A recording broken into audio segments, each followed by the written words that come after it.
नमस्कार दोस्तों, जैसा कि आप जानते हैं कि रेलवे ग्रुप डी के एग्ज़ाम जो कि जिसका नोटिफिकेशन अगस्त 2024 में निकाला गया था, फाइनली एग्ज़ाम डेट्स अनाउंस हो चुकी हैं। और जिनकी डेट्स नवंबर 17 2025 से दिसंबर 2025 के बीच टेंटेटिव अभी रखी गई हैं।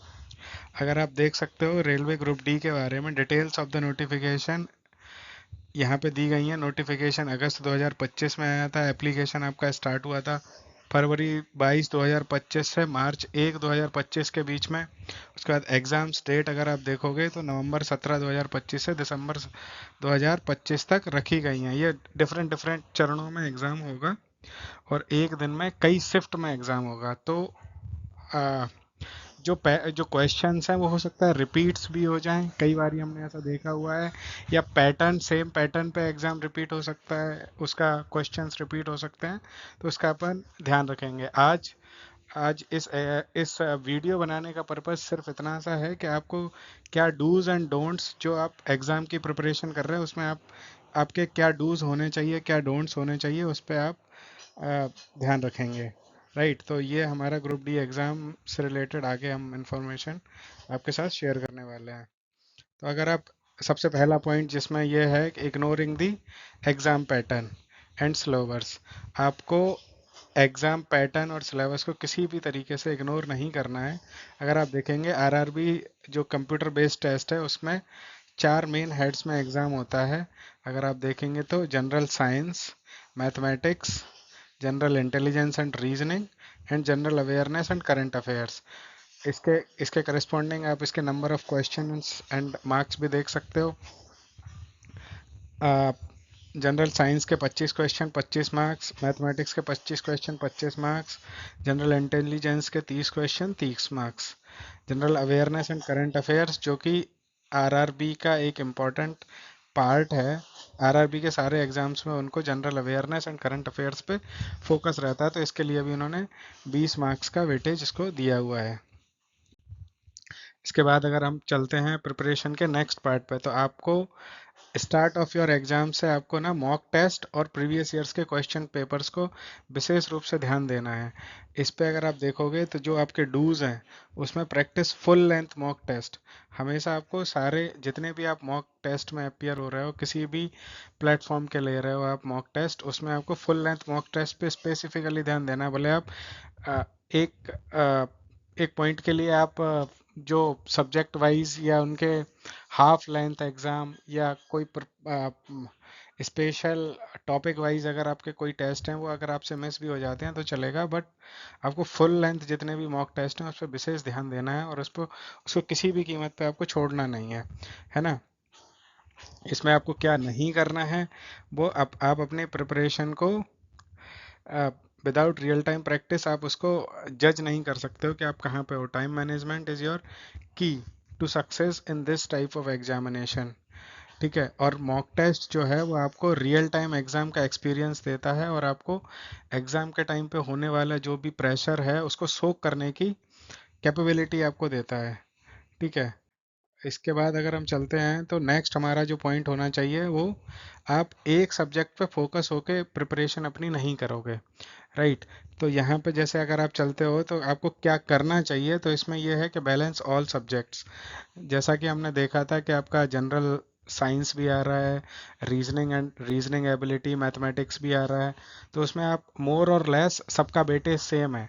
लाइक जैसे साइंस का आपका 25 मार्क्स का वेटेज था, ठीक है, और मैथमेटिक्स का भी आपका 25 का था, रीजनिंग एबिलिटी का आपका 30 मार्क्स का था, और उसके बाद आप जनरल अवेयरनेस और जनरल नॉलेज को अगर आप देखोगे, करंट अफेयर्स को देखोगे तो उसका 20 मार्क्स का वेटेज था। तो आप किसी भी सब्जेक्ट को बायसनेस होके आप प्रिपरेशन नहीं कर सकते हो। राइट, इसमें अगर आपके लिए जो डोंट है, इसमें उस तरीके की बात वही लिखी गई है कि spend all your time, do not spend all your time on maths and neglect general science and awareness. Right, तो इस तरीके से आप अपनी प्रिपरेशन को उस डायरेक्शन में नहीं ले जा सकते हो कि आप किसी, अगर आपको मैथमेटिक्स बहुत अच्छा लग रहा है तो मैथमेटिक्स पढ़ते ही जा रहे हैं, 4 दिन तक मैथ्स ही पढ़ रहे हैं, तो उस तरीके से आपकी सारी एग्ज़ाम वो मैथमेटिक्स आपके पूरी प्रिपरेशन को हैम्पर करके ले जाएगा, और फिर आप you will not land up in the other list, rather आप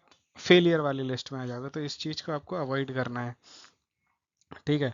your biasness can disrupt your chances of getting selected, ठीक है। तो इस चीज़ को आपको ध्यान रखना है। उसके बाद अगर हम चलते हैं तो नेक्स्ट पे, कि अगर आपको आपको आपको अपना रिवीजन को रेगुलरली रखना है।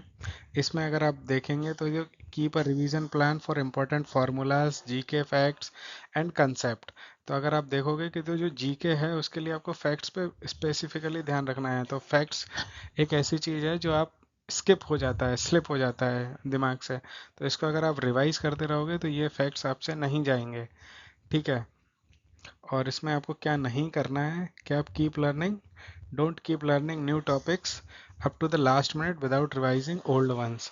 तो ये यही रिवीजन का एक फंडा है, कि आप नए टॉपिक्स को अगर आप सर्च करते जा रहे हो, उनको पढ़ते जा रहे हो, और आपने जो पढ़ा हुआ है पुराना उसको आप रिवाइज नहीं कर रहे हो, तो कोई सेंस नहीं बनता। वो आपका ये भी जाएगा और ये भी जाएगा, आप कहीं के नहीं रहोगे, ठीक है।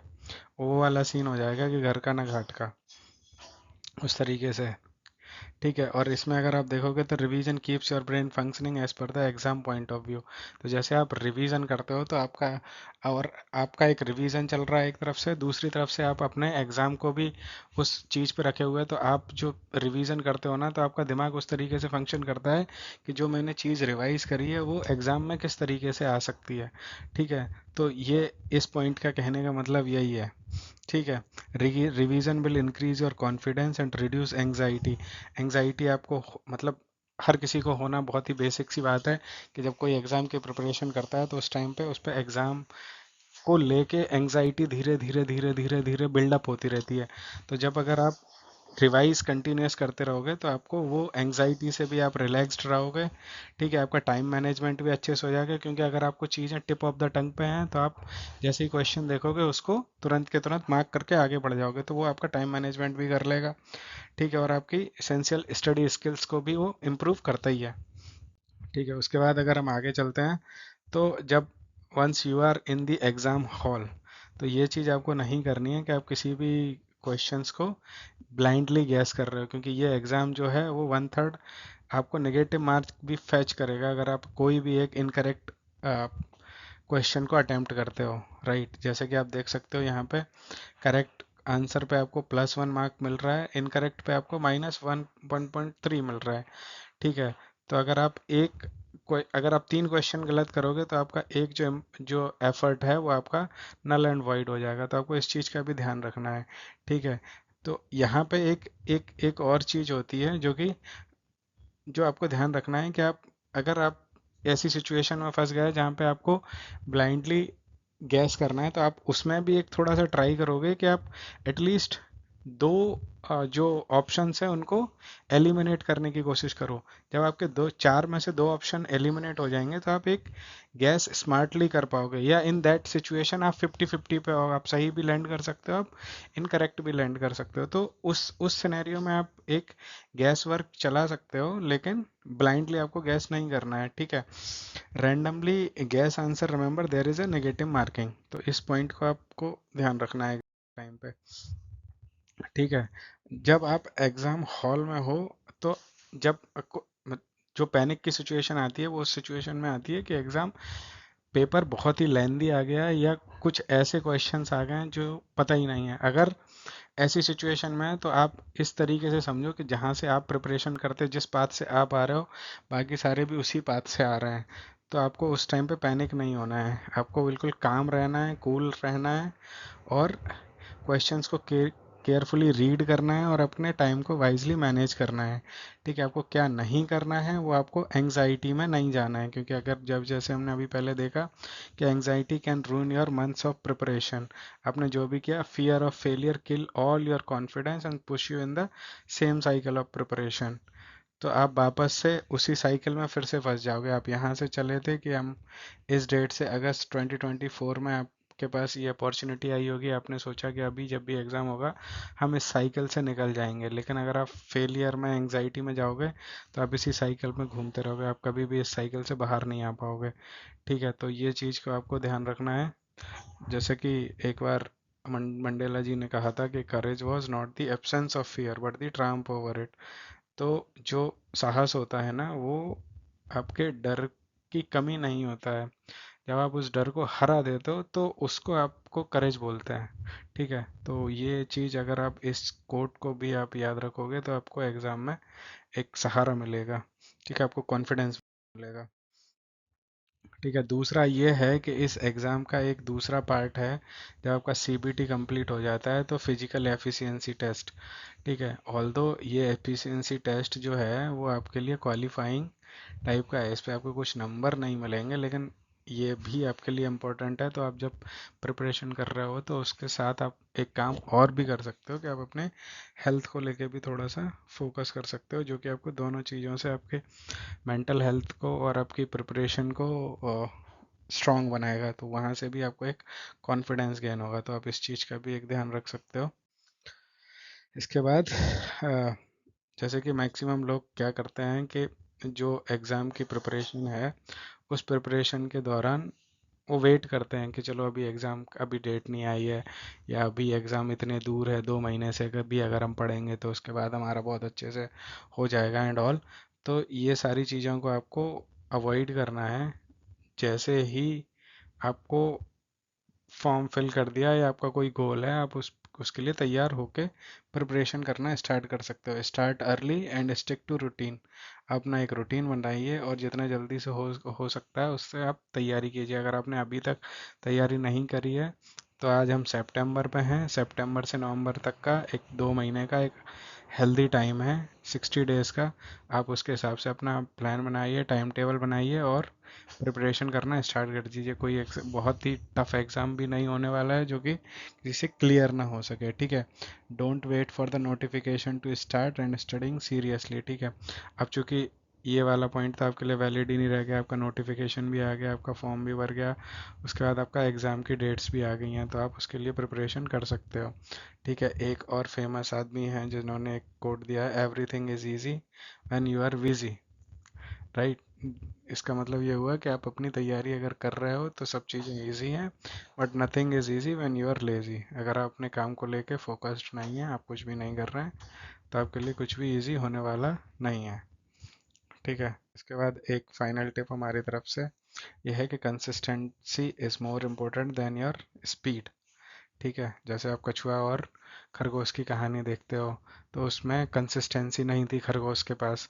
खरगोश ने एक बहुत लंबा एक छोटा सा स्प्रिंट मारा और उसके बाद वो रुक गया, बट कछुआ कंसिस्टेंटली बढ़ता रहा और एंड लाइन तक पहुंच गया। ठीक है, तो इसका मोटिव भी यही है कि consistency is more important than speed. Stick to your plan, revise regularly and keep practicing. Okay, so all the very best for your exam. I'll keep reminding you guys again exam से पहले क्या आपको mistakes क्या नहीं करनी है, वो mistakes को आपको रिपीट नहीं करनी है। ठीक है, okay, all the very best for your exam. Thank you.